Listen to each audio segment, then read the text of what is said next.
Hi, I'm Dan Tudge, President of Endspace and Director of Sword Coast Legends, a D&D RPG that brings together the experience between players and a Dungeon Master. Today I'm joined by Tim Schwach, Sword Coast Legends Design Director. Hey, Dan. Hey, Tim. Hey, everybody. How you doing today, Tim? I am doing well. I'm excited. Let's do it. So today, Tim and I are going to show you one of our most anticipated features, campaign creation. Tim's going to create a campaign that we're going to play right after. Now, Tim knows how I feel about spiders, especially the big ones I've met since I moved from Canada down here to Florida.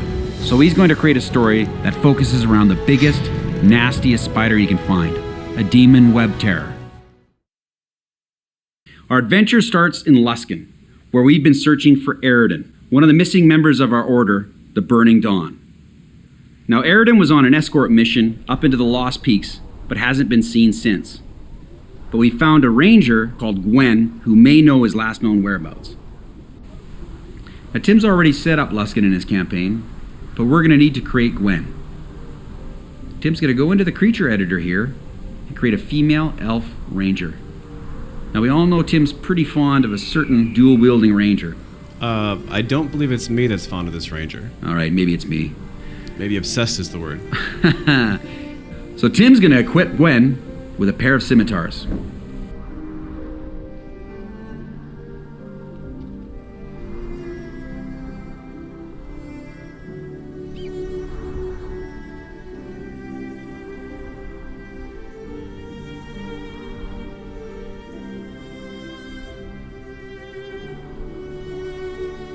So Tim will now place Gwen in our scene and give her our first quest.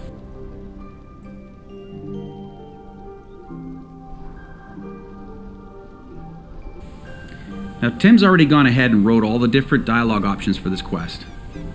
Now here you can be as creative as you want, adding as much or as little detail as you desire. You can even live roleplay this as a DM. Now we've got several options to assign this quest. We can do it on speak, on kill, on action. We're going to choose on speak. This way when players talk to Gwen, they'll get their quest. Now of course the party may want to gear up before they go on this quest, so Tim's going to place a vendor in the scene.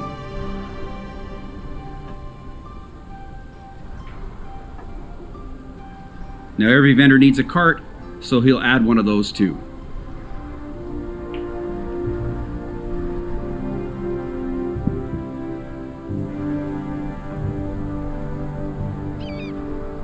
Now that we've finished Luskan, it's time to create the next location in our story. Eridan was last seen in the Lost Peaks, so Tim's created a scene using our mountain tile set, but he could have just as easily picked something from any one of our other surface tile sets.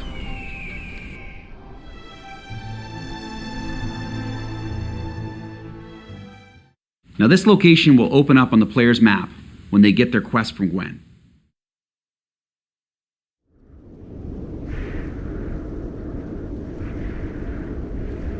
Now this is a very nice wintry cabin. Tim often teases me that he imagines I grew up in a place just like this in Canada. But it's not nearly sinister enough for our story. So we're going to start by changing the weather to something like lightning storm.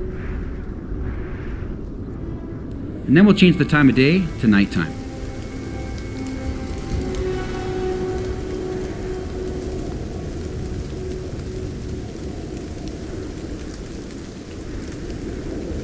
Now, Tim's really been inspired by the upcoming Rage of Demons content, so he's created his own set of demon cultists.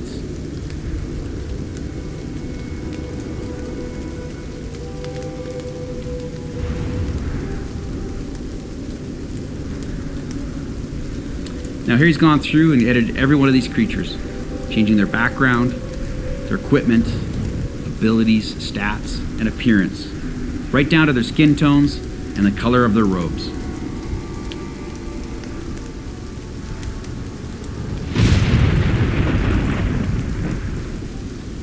Now the next part of our story is going to take place inside this cabin.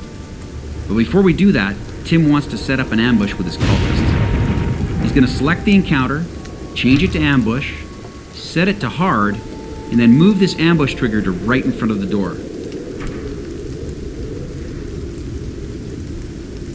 Now, when players approach this cabin, they'll be ambushed by Tim's cultists.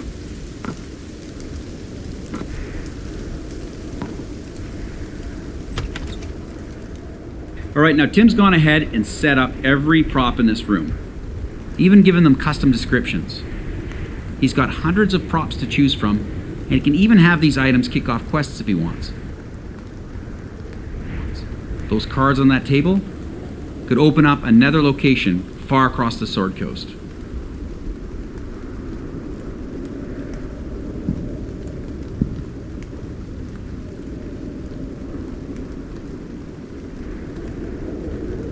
Now, Eridan's still missing, but it looks to me like his client wasn't so lucky.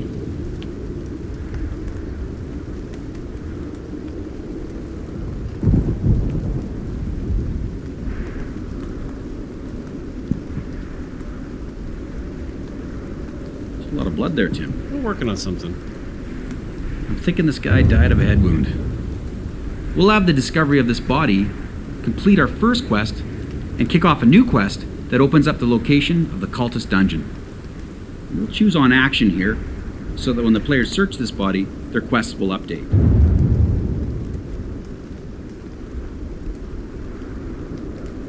And for a little added fun, Tim's gonna trap the body.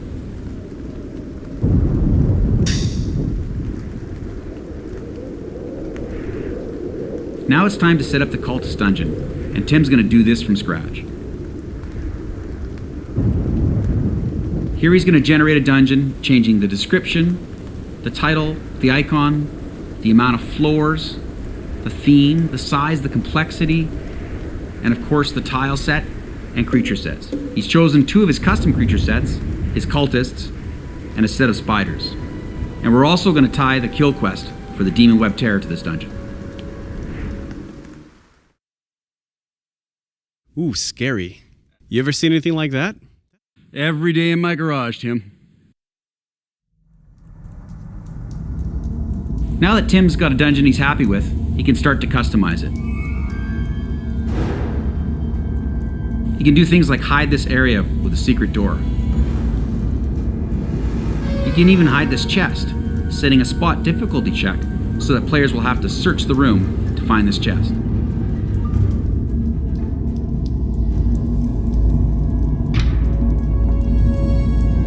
He can also go through and edit the default encounters, changing their difficulty, the type of encounter, and even moving the individual creatures within those encounters.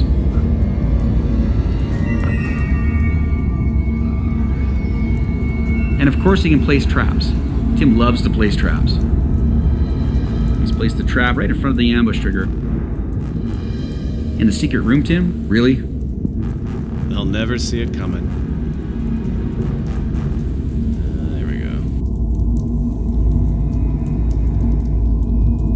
So one of my favorite parts of campaign creation is creating custom encounters. Now Tim's going to turn off the default encounter and create an encounter entirely from scratch. He's going to start by decorating the room. He's got hundreds of props to choose from.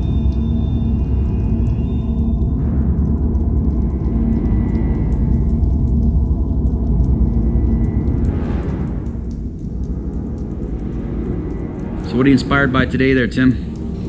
I believe today I'm going to be inspired by your high school prom. Nice. Well, that is true. My prom did end in a ritual. I've heard stories of Canadian proms. Actually, I haven't. No one talks about them. All right. So, again, Tim's got hundreds and hundreds of props to choose from, and maybe he's been inspired by one of his homebrew campaigns or his favorite module, or maybe even a story that he's read. Tim could spend all day. I might just. Every service area can be fully customized. Yeah. Nice. Just like a Canadian prom. This'll push over the top. I don't have a moose though. Sorry. Well, these are 2 custom spiders from Tim's custom spider set. But what this really needs is a villain. Tim's going to go into his creature creator and work on this cult leader that he's got set up. Now this guy's particularly tough. Oh, Mr. Fancy Pants, well, that's not so tough. One of my favorite features is giving them their own spells and abilities. Now, these guys worship spiders, so we really should give them some poison spells. Okay. Anything else? Ah, Cloud Kill. It always reminds me of Baldur's Gate. Now in the stats section, we can set a level offset. Mr. Fancy Pants will come in 2 levels above the average party level. Now again, we can customize his entire appearance. We can even change out that mask, but you know. Well, that is the official cap and gown of a Canadian prom.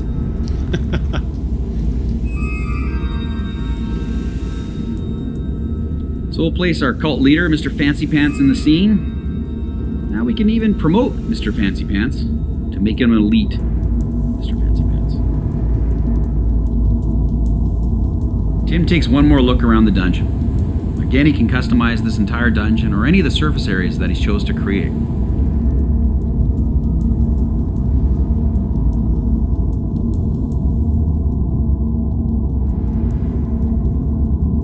Now there's the Demon Web Terror. This is the boss of the dungeon. That's the biggest, nastiest spider Florida has to offer. And I think we're almost done. You forgot Aridin. Aridin. Full disclosure here, Aridin is my tabletop character, and as the games director, I get to write my characters into the game. Really, Tim? You couldn't use an NPC? This is far funnier. So it looks to me like Aridin is in the campaign, but he's going to be a little wrapped up. And there you have it. Campaign creation in Sword Coast Legends. I think we're ready to go, Tim. Are you ready to play this? Yeah, let's jump in. I'll DM.